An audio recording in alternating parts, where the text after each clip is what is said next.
अस्सलाम वालेकुम मेरे सादा से पाकिस्तानियों, मेरा नाम रेहान तारिक है और आप मेरा यूट्यूब चैनल और फेसबुक पेज देख रहे हैं। आज के दिन की सबसे इंपॉर्टेंट डेवलपमेंट ये है कि एवन फील्ड रेफरेंस में मरियम नवाज़ और कैप्टन रिटायर्ड सफदर की अपीलों पर आज इस्लामाबाद हाई कोर्ट में समाअत हुई और इस्लामाबाद हाई कोर्ट ने एवन फील्ड केस में मरियम नवाज़ और कैप्टन रिटायर्ड सफदर को बरी कर दिया है। इंपॉर्टेंट इसलिए कि 1 साल की सज़ा कैप्टन रिटायर्ड सफदर को सुनाई गई थी, 8 सालों की सज़ा मरियम नवाज़ साहिबा को सुनाई गई थी। और आज एक इतनी इंपॉर्टेंट डेवलपमेंट कि आज पॉलिटिकल इंप्लीकेशंस इसके बहुत सारे होने वाले हैं, ना सिर्फ पाकिस्तान मुस्लिम लीग नून के ऊपर बल्कि पाकिस्तान की ओवरऑल सियासत के ऊपर। कि मरियम नवाज़ साहिबा जो प्रैक्टिकल पॉलिटिक्स से अभी तक बाहर दिखाई दे रही थी वो सियासत में मुतहर्रिक होने वाली हैं। और हमारे सोर्सेज ये बताते हैं कि अब वो एक हल्का इंतखाब से इलेक्शन लड़ेंगी और उनका पहला टारगेट ये होगा कि इलेक्शन लड़के वो असम्बली में वापस आ जाएँ। जब वो असम्बली में वापस आएंगी तो उनका रोल पाकिस्तान मुस्लिम लीग नून के अंदर भी बढ़ जाएगा। और फिर ये बात की जा रही थी कि असल में नवाज शरीफ का जानशी कौन है। मरियम नवाज़ तो आउट थी, हमने हमजा शहबाज को पंजाब में वज़ीर आला बनते देखा, तो अब पता चलेगा कि पाकिस्तान मुस्लिम लीग नून की असल वारिस और मियाँ नवाज शरीफ की असल जानशीन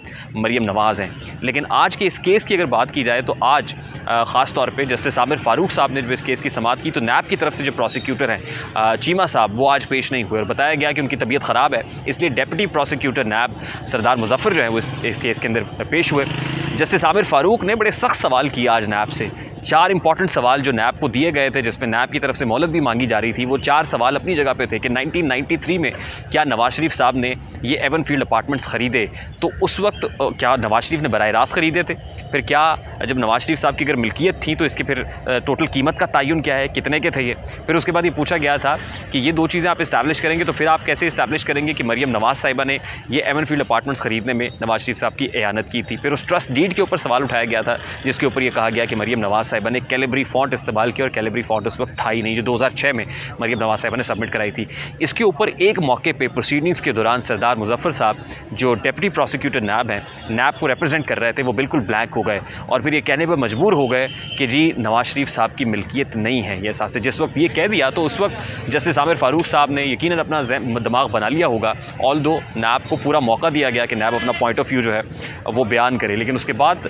जब ये सारे दलाइल सुन लिए गए नैब की तरफ से तो जस्टिस आमिर फ़ारूक साहब ने 15 से 20 मिनट का वक्फ़ा लिया और कहा कि 15 से 20 मिनट में इस केस का मुख्तसर फ़ैसला सुना देंगे। जब मुख्तसर फ़ैसला सामने आया तो पता चला कि ना सिर्फ मरियम नवाज़ साहिबा बल्कि कैप्टन सफदर के हवाले से तो गालिबन 10 से 15 मिनट ही इस केस के दौरान समाअत हुई है। और 10 से 15 मिनट के अंदर जो है वो इसलिए हुई कि इसमें तो उनका किरदार सिर्फ एक गवाह का था और गवाह के से किरदार के अंदर उनको 1 साल की सज़ा सुनाई गई थी। तो अल्टीमेटली दोनों का इसमें बाइज़्ज़त एक्विटल हो गया है। अब सवाल ये है कि इस केस में इतने इंपॉर्टेंट एक्विटल के बाद नवाज शरीफ साहब की सियासत का मुस्तकबिल क्या होगा। यकीनन जब सवाल जो है बुनियादी यही था कि नवाज शरीफ की मिल्कियत साबित करें और नैब साबित नहीं कर सका, तो एवन फील्ड केस के अंदर तो एटलीस्ट नवाज शरीफ साहब को बिल्कुल क्लीन चिट मिलती हुई दिखाई दे रही है, क्योंकि इस केस के ऊपर जो है वो मेरिट के ऊपर दलाइल सुने गए हैं। यानी मेरिट के ऊपर जो है, मेरिट की ग्राउंड्स के ऊपर दोनों पार्टीज़ को सुना गया है। अभी तक नवाज शरीफ साहब का केस मेरिट पर नहीं सुना गया है, क्योंकि नवाज शरीफ साहब को एब्सकॉन्डर करार दिया गया। उन्हें अपने इलाज की गरज से लंदन जाना था, वो लंदन चले गए, वो नैब के सामने पेश नहीं हुए, जिसकी वजह से उनको इश्तिहारी करार दिया गया। वो मफरूर हैं, इश्तिहारी हैं। जब वापस आएंगे मेरिट के ऊपर जब ये केस सुना जाएगा तो यकीनन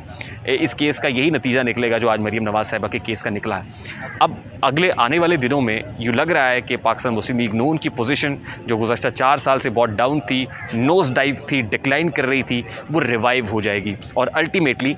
इसका फ़ायदा मियाँ नवाज शरीफ और उनकी साहबजादी को होगा, जो एक अरसे तक अपने केसेस कंटेस्ट करते रहे हैं, नैब पेशियाँ भुगतते रहे हैं और नैब कस्टडी में रहे हैं। यानी आने वाले दिनों में जो सियासत है वो बड़ी क्रूशल फेज़ में दाखिल होने वाली है। दूसरी तरफ मुल्क के अंदर ऑडियो वीडियो लीक्स का एक चर्चा है। इमरान खान साहब की एक ऑडियो लीक सामने आई जिसके बाद उनको खासा पॉलिटिकल नुकसान होता हुआ दिखाई दे रहा है, लेकिन मामला यहाँ पर भी रुकता हुआ दिखाई नहीं दे रहा है। ऑल्दो नेशनल सिक्योरिटी कमेटी का इजलास तो हुआ है,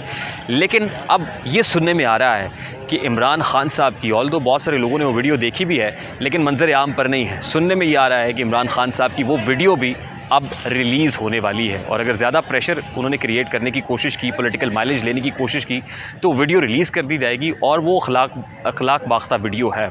उसके अंदर जो पता चला है, जो करीबी सोर्सेज बताते हैं वो ये बताते हैं कि उसके बाद तो कानों से धुएँ निकलेंगे और आप तौबा तौबा करेंगे, ऐसी वीडियो है। और अगर वो वीडियो भी आ जाती है तो फिर जो रियासत मदीना का एक ढोंग रचाया गया था और रियासत मदीना का अमीर बनाकर ख़ुद को पेश किया गया था, इस्लामी टच देते रहे थे, तो फिर ये सारा जो एक इमेज बिल्डअप किया था, फिर इमरान खान साहब को इसका कितना पॉलिटिकल डैमेज होगा, ये कोलेटरल डैमेज होता हुआ दिखाई दे रहा है अगर वो वीडियो सामने आ जाती है। जो वीडियो रिलीज़ करने वाला डिपार्टमेंट है, जो ऑडियो वीडियो रिलीज़ करता है, वो मौके की मुनासबत से करता है, मौके महल की मुनासबत से करता है, क्योंकि बहुत सारी ऑडियोज़ और वीडियोज़ चंद बासर हलकों ने तो देखी हुई हैं लेकिन अभी तक पब्लिक डोमेन में नहीं आई हैं। वो मुनासिब वक्त का इंतज़ार किया जाता है कि किस वक्त इस ऑडियो को रिलीज़ करना है। तो इमरान खान साहब की वो वीडियो जिसका अब तस्करा एक बार फिर से हो रहा है और वो अखलाक बाख्ता वीडियो है, उसका भी मौका जो है वो ढूंढा जा रहा है कि जिस वक्त इमरान खान साहब ने जब ये कहा ना कि जी मैं अब आखिरी तुरब का पता खेलूँगा और अब तो जो है ना मैं एक वारदात डालने जा रहा हूँ, तो अगर वारदात डालने के करीब होंगे तो वीडियो रिलीज़ करने वाला डिपार्टमेंट यकीनन वो वीडियो रिलीज़ भी कर सकता है। उसके बाद इमरान खान और उनकी टीम के लिए सोचने का वक्त होगा, लम्हा फ़िक्रिया होगा